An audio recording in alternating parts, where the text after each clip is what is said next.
Hello students, આજે chapter 2 ના સ્વાધ્યાયના દાખલા કરવાના છે. થિયરી બરાબર સમજી લેજો પહેલા, કારણ કે એ જ સૂત્રોનો ઉપયોગ આપણે કરવાનો છે.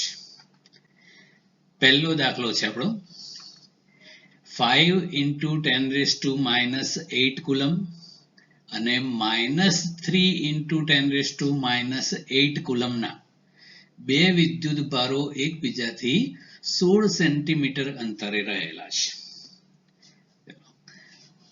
તો આ બે વિદ્યુત ભારોને જોડતી રેખા પરના કયા બિંદુએ અથવા બિંદુઓએ વિદ્યુત સ્થિતિમાન શૂન્ય હશે અને અનંત અંતરે સ્થિતિમાન શૂન્ય લીધેલું છે. તો બે વિદ્યુત ભારોનું તંત્ર હોય તો વિદ્યુત સ્થિતિમાન શૂન્ય હોય એવું એક કરતા વધુ એટલે બે બિંદુઓ મળે છે. ડાયપોલમાં અસંખ્ય હોય. ડાયપોલની વિષુવ રેખા પરના તમામ બિંદુએ સ્થિતિમાન શૂન્ય હોય એટલે એવા ઘણા બધા બિંદુઓ હોય, પણ અલગ અલગ મૂલ્યના વિદ્યુત ભારો હોય તો બે બિંદુ મળે.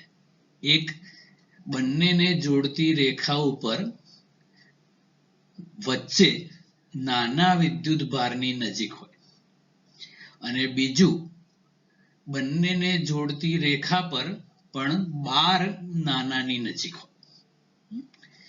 વિદ્યુત ક્ષેત્રમાં એવું ના હોય. જો ડાયપોલ હોય તો વિદ્યુત ક્ષેત્ર શૂન્ય હોય એવું બિંદુ અસ્તિત્વ ધરાવતું નથી. પણ જો જુદા જુદા મૂલ્યના વિદ્યુત ભારો હોય તો ધન હોય બંને, તો વચ્ચે નાનાની નજીક, અને એક ધન એક ઋણ હોય તો 12 નાનાની નજીક આવું બિંદુ મળે જ્યાં વિદ્યુત ક્ષેત્ર શૂન્ય હોય એવું એક જ બિંદુ હોય. બંને વિદ્યુત ભારો પ્લસ માઇનસ છે અને જુદા જુદા છે, તો આમાં વિદ્યુત સ્થિતિમાન શૂન્ય હોય એવા બે બિંદુઓ આપણને મળશે. તો પહેલો કેસ આપણે લઈએ છીએ કે આ વિદ્યુત ભાર Q1 છે એ બિંદુ પર મૂકેલો છે.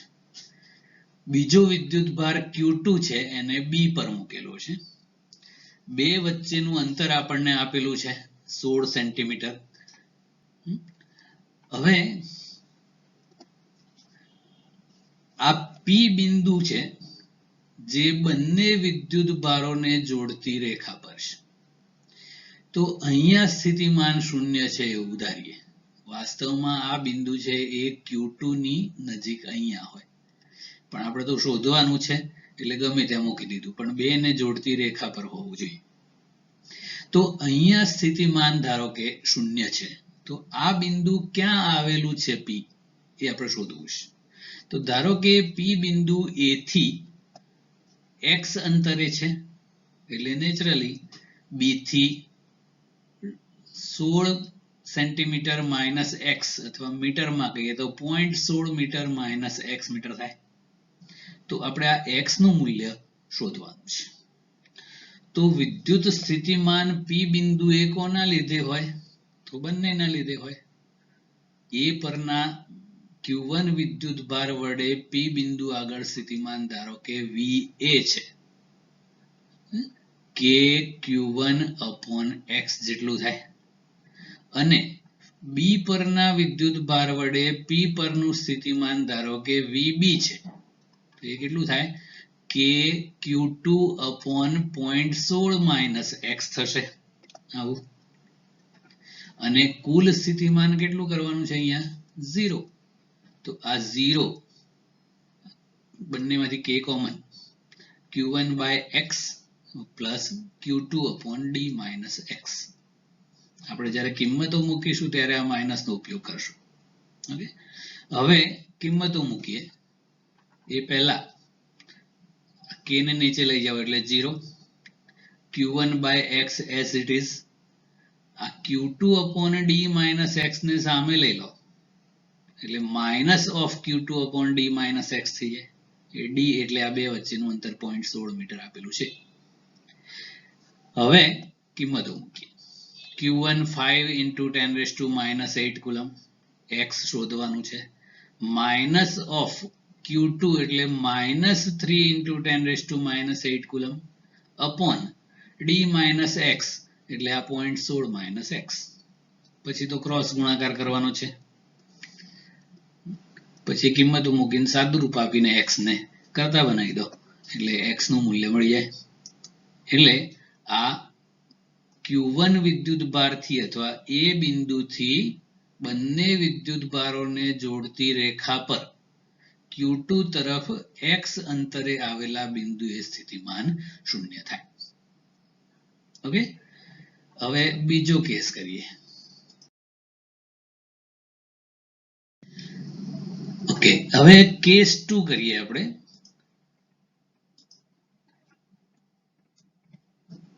Q1 પહેલાની જેમ જ A પર મૂકેલો છે, Q2 B પર મૂકેલો છે. બે વચ્ચેનું અંતર 0.16 મીટર આપણને આપેલું છે, જેને આપણે D કીધું. હવે બંને વિદ્યુત ભારોને જોડતી રેખા પર 12 નાનાની નજીક, આ નાનો વિદ્યુત ભાર છે ને પેલા કરતા, એટલે ધારો કે Q બિંદુ આગળ સ્થિતિમાન શૂન્ય છે. તો એ Q બિંદુ ક્યાં આવેલું છે? તો A થી વિચારીએ તો ધારો કે S અંતરે છે. તો B થી વિચારો તો કેટલું થાય? તો આ S minus D. ઓકે, તો આપણે આ S નું મૂલ્ય શોધવાનું છે. તો Q બિંદુ આગળ સ્થિતિમાન કોને લીધે હોય? તો અગેન A ના લીધે હોય અને B ના લીધે પણ હોય. તો કુલ સ્થિતિમાન VQ equal to A ને લીધે સ્થિતિમાન VA અને B ને લીધે સ્થિતિમાન VB. હવે આમાં અંતર ચેન્જ થઈ જશે. VA માટે K Q1 upon S થશે અને VB માટે K Q2 upon S minus D થશે. અને ટોટલ સ્થિતિમાન Q બિંદુએ 0 કરવાનું છે.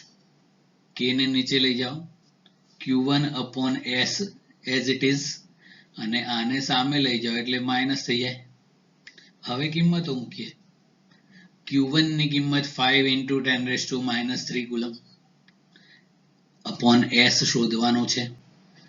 Minus of -3 into 10⁻⁸ coulomb Q2 નું મૂલ્ય છે. upon આ S minus D, D 0.16 metre હતું એ. પછી તો ક્રોસ ગુણાકાર કરી દેવાનો અને સાદુરૂપ આપીને S ને કરતા બનાવી દો. તો આપણને આ S નું મૂલ્ય મળી ગયું. એટલે આ થઈ ગયું બે બિંદુઓ એવા મળ્યા જ્યાં સ્થિતિમાન શૂન્ય હોય. Okay, simple.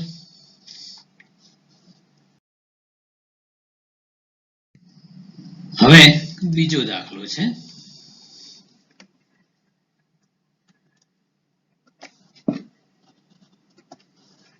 દસ સેન્ટીમીટરની દરેક બાજુવાળા એક નિયમિત ષટકોણના દરેક શિરોબિંદુઓ પર 5 માઇક્રોકુલમ વિદ્યુત ભાર છે. તો ષટકોણના કેન્દ્ર ઉપર સ્થિતિમાન ગણો. તો આવો એક ષટકોણ છે. આ દરેક એના શિરોબિંદુઓ થયા. એ દરેક શિરોબિંદુ પર 5 માઇક્રોકુલમ વિદ્યુત ભાર મૂક્યો છે. 5 માઇક્રોકુલમ એટલે 5 into 10⁻⁻6 કુલમ.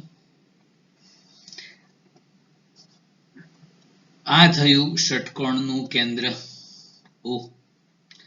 અહીંયા સ્થિતિમાન શોધવાનું છે. કોના લીધે હોય? તો આ 6 વિદ્યુત ભારોને લીધે હોય. તો આપણે જેને વિદ્યુત ભારથી આપેલ બિંદુનું અંતર R કહેતા હતા, એ કેટલું થાય? એ તો અહીંયા બાજુની લંબાઈ 10 સેન્ટીમીટર આપણને આપેલી છે. તો આ ષટકોણ છે, તો આ સમબાજુ ત્રિકોણ થાય. તો આ 10 સેન્ટીમીટર બાજુ હોય તો આ બધી બાજુઓ પણ 10 સેન્ટીમીટર થાય. એટલે આપણે વિદ્યુત ભારથી બિંદુ O જ્યાં આપણે સ્થિતિમાન શોધવાનું છે એ અંતર R એટલે 10 સેન્ટીમીટર એટલે 0.1 મીટર થયું. તો O બિંદુ આગળનું સ્થિતિમાન શોધવું છે. ધારો કે V છે, કેટલું થશે? તો આ 1 નું ગણો હતો KQ by R, એવું આ 6 વિદ્યુત ભારોનું છે એટલે અહીંયા 6 times KQ by R થાય. એટલે આ O બિંદુ પરનું સ્થિતિમાન. હવે કિંમતો મૂકવાની રહી.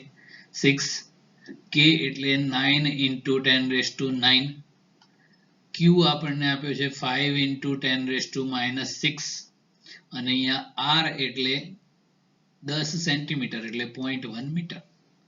બસ એ સાદું રૂપ આપો એટલે જવાબ. તો આ ષટકોણના કેન્દ્ર આગળનું કુલ સ્થિતિમાન થયું. એટલે આ સિમ્પલ જવાબ થઈ ગયો. Okay, that's it. યસ.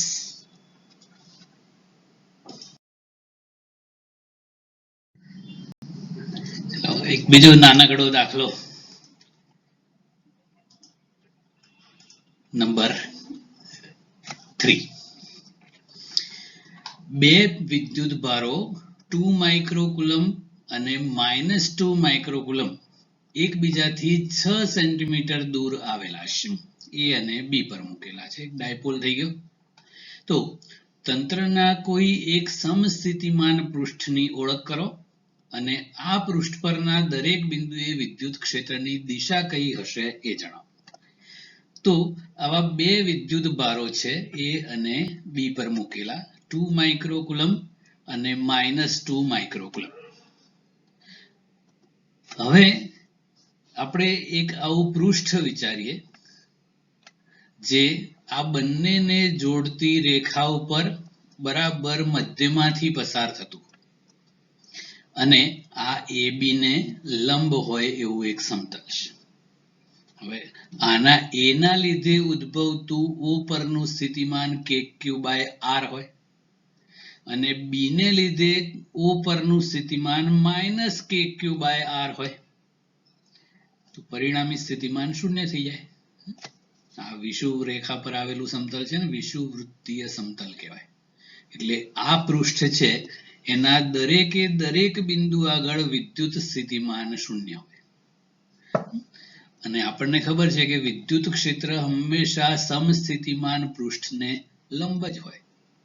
તો આ જે પૃષ્ઠ આપણે વિચાર્યું વિષુવવૃત્તીય સમતલમાં આવેલું એ પોતે જ છે સમસ્થિતિમાન પૃષ્ઠ.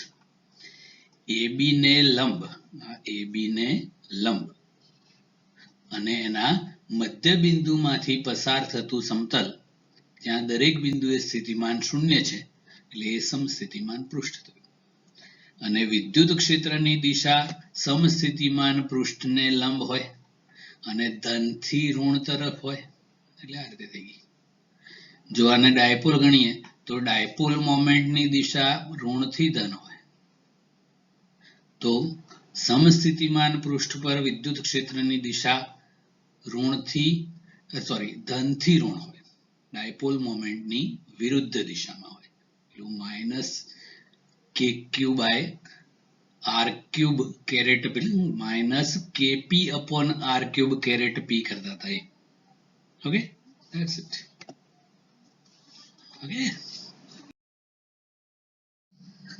ઓકે, હવે દાખલા નંબર 4.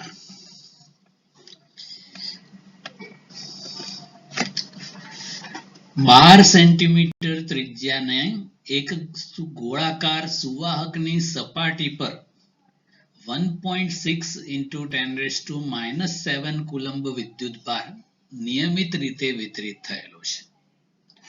તો ગોળાની અંદર, ગોળાની તરત બહાર એટલે કે ગોળાની સપાટી પર અને ગોળાના કેન્દ્રથી 18 સેન્ટીમીટર અંતરે એટલે ગોળાની બહારનું બિંદુ થશે. આ બિંદુએ વિદ્યુત ક્ષેત્ર કેટલું હશે એ શોધો. તો આવો એક R ત્રિજ્યાનો ગોળો છે. એ ગોળાની સપાટી ઉપર વિદ્યુતભાર વિતરિત કરેલો છે. ગોળાની અંદર ના જાય, માત્ર પૃષ્ઠ વિદ્યુતભાર વિતરણ જ. તો આપણે સૌથી પહેલા ગોળાની અંદર વિદ્યુત ક્ષેત્રની વાત કરીએ. તો આ ગોળાની સપાટીની જસ્ટ અંદર આપણે એક ગૌસિયન પૃષ્ઠ વિચારીએ તો એ ગૌસિયન પૃષ્ઠની અંદર ઘેરાયેલો વિદ્યુતભાર કેટલો હોય? 0. કેમ કે બધો વિદ્યુતભાર તો સપાટી પર છે, અંદર નથી. અને ઘેરાયેલો વિદ્યુતભાર 0 હોય તો વિદ્યુત ક્ષેત્ર પણ 0. એટલે ગોળાની અંદર બધે વિદ્યુત ક્ષેત્ર શૂન્ય હોય. અને આપણે થિયરીમાં સુવાહક કોને કહેવાય એ લાક્ષણિકતા કરેલી કે સુવાહક એટલે જે પદાર્થની અંદર બધા જ બિંદુએ વિદ્યુત ક્ષેત્ર શૂન્ય હોય એને સુવાહક કહેવાય. તો આ શૂન્ય થઈ ગયું. સ્થિતિમાન શૂન્ય ના હોય, એ સપાટી પર જેટલું સ્થિતિમાન હોય એટલું અહીંયા હોય, પણ વિદ્યુત ક્ષેત્ર અંદર હંમેશા શૂન્ય હોય. હવે ગોળાની તરત બહાર એટલે કે સપાટી ઉપર કેટલું હોય? તો આ કેન્દ્રથી અંતર સ્મોલ r એ જ કેપિટલ R થઈ જાય. તો સમગ્ર ગોળા પરનો બધો જ વિદ્યુત ભાર જાણે કે ગોળાના કેન્દ્ર પર કેન્દ્રિત થયેલો હોય એ રીતે વર્તે. એટલે એ બિંદુવત વિદ્યુત ભારની જેમ જ વર્તે. તો એ r ત્રિજ્યાના ગોળાની સપાટી પરનું સ્થિતિમાન કરવું હોય E at કેપિટલ R એટલે સપાટી પર kq by કેપિટલ R². બધી કિંમતો આપણને ખબર જ છે. 9 × 10⁹ q આપણને આપેલો છે 1.6 × 10⁻⁷ કુલમ અને આ ત્રિજ્યા 12 સેન્ટીમીટર એટલે 12 × 10⁻² મીટરનો સ્ક્વેર. સાદું રૂપ આપી દો એટલે જવાબ. તો આ થઈ ગયું ગોળાની સપાટી પર વિદ્યુત ક્ષેત્ર. હવે ગોળાની બહાર આવેલા બિંદુએ સ્થિતિમાન શોધવું છે. ગોળાની ત્રિજ્યા 12 સેન્ટીમીટર છે, એટલે આ 18 સેન્ટીમીટર અંતરે આવેલું બિંદુ એટલે ગોળાની બહારનું બિંદુ થાય. તો ત્યાં વિદ્યુત ક્ષેત્ર કેવું હોય? તો અગેન સમગ્ર ગોળાનો વિદ્યુત ભાર એ ગોળાના કેન્દ્ર પર કેન્દ્રિત થયેલો હોય એ રીતે લઈએ તો બહારના બિંદુ આગળ વિદ્યુત ક્ષેત્રનું સૂત્ર બિંદુવત વિદ્યુત ભાર જેવું જ થાય.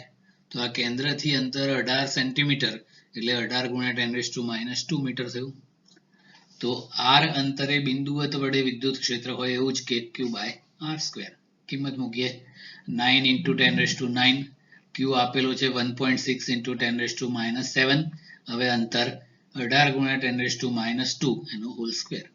કિંમતો મૂકી દો, સાદું રૂપ આપો, જવાબ. તો આ બહારના બિંદુ આગળ વિદ્યુત ક્ષેત્ર થઈ ગયું. Oh, trumps up. How are you? Fine. That's it.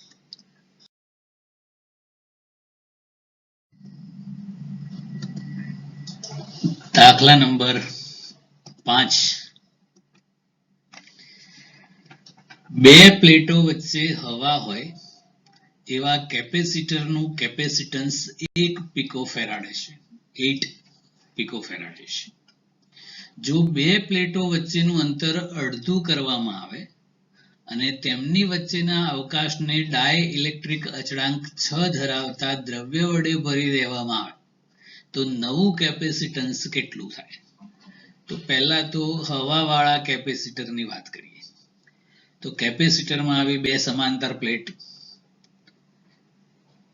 એમની વચ્ચે હવા છે. હવે એ હવા ધરાવતા કેપેસિટરના કેપેસિટન્સનું સૂત્ર આપણે કરીએ. CO કહેતા હતા થિયરીમાં, CL કહેવાય, સેમ જ. ε0A/d. d બે પ્લેટ વચ્ચેનું અંતર છે. હવે એ 8 પિકોફેરાડે એટલે 8 × 10⁻12 ફેરેડે આપેલું છે. હવે એ કેપેસિટરની બે પ્લેટ વચ્ચે કોઈ 6 ડાયઇલેક્ટ્રિક અચળાંક ધરાવતો ડાયઇલેક્ટ્રિક માધ્યમ ભરી દેવામાં આવે. આપણને ખબર છે ડાયઇલેક્ટ્રિક પદાર્થ એટલે અવાહક પદાર્થ. તો નવું કેપેસિટન્સ કેટલું થાય? અંતર પણ બદલવાનું છે. તો ડાયઇલેક્ટ્રિક અચળાંક k હોય તો કેપેસિટન્સ નવું k ઘણું થઈ જાય એટલે k ટાઈમ્સ ε0A અને આ d ના બદલે હવે અડધું અંતર એટલે d/2 કરી દીધું, 2 ઉપર જતા રહે એટલે 2k ε0A/d થઈ જાય. પણ એમાં જે એપ્સિલોન 0 a બાય ડી છે એ તો આપેલું છે, એટલે આ સી એર કહેવાય, એટલે આ 2kc એર, એટલે આ 2 k નું મૂલ્ય છે 6 અને આ સી એર આપેલું છે 8 પિકો ફેરાડે, એટલે 96 પિકો ફેરાડે થયું, એટલે 96 into 10⁻⁻12 ફેરાડે. ઓકે, એટલે આ નવું કેપેસિટન્સ થઈ ગયું. વાવ.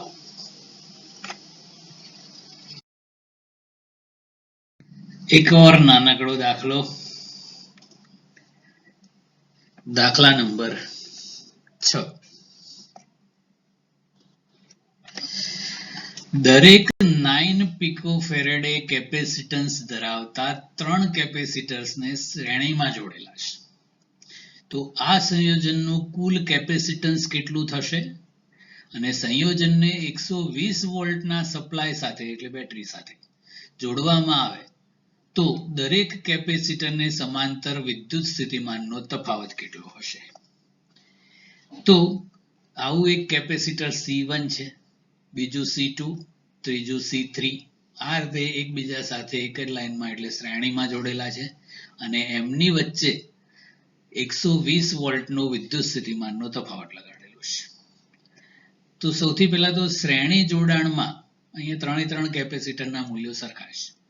શ્રેણી જોડાણમાં સમતુલ્ય કેપેસિટન્સ 1/CS, CS એટલે series, equal to 1/C1 plus 1/C2 plus 1/C3, વ્યસ્તોના સરવાળાના વ્યસ્ત જેટલું હોય.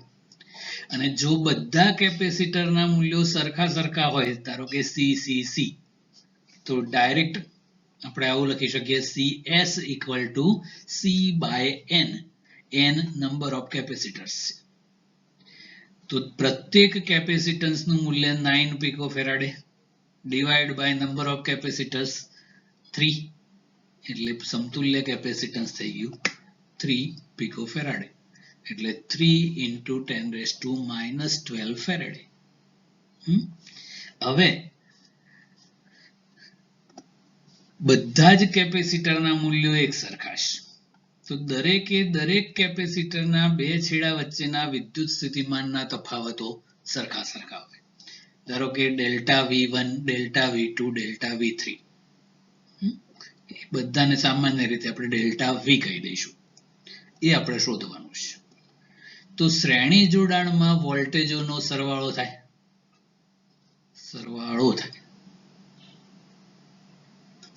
આપણે સરવાળો કરી દઈએ.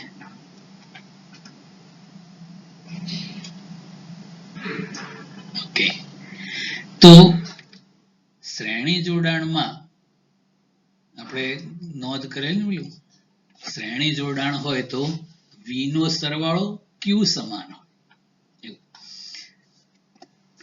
તો V equal to delta V1 plus delta V2 plus delta V3 થાય. આ બધાને સામાન્ય રીતે આપણે ડેલ્ટા V કહી દઈએ તો V equal to 3 times delta V થાય. એ ડેલ્ટા V આપણે શોધવાનું છે, V by 3.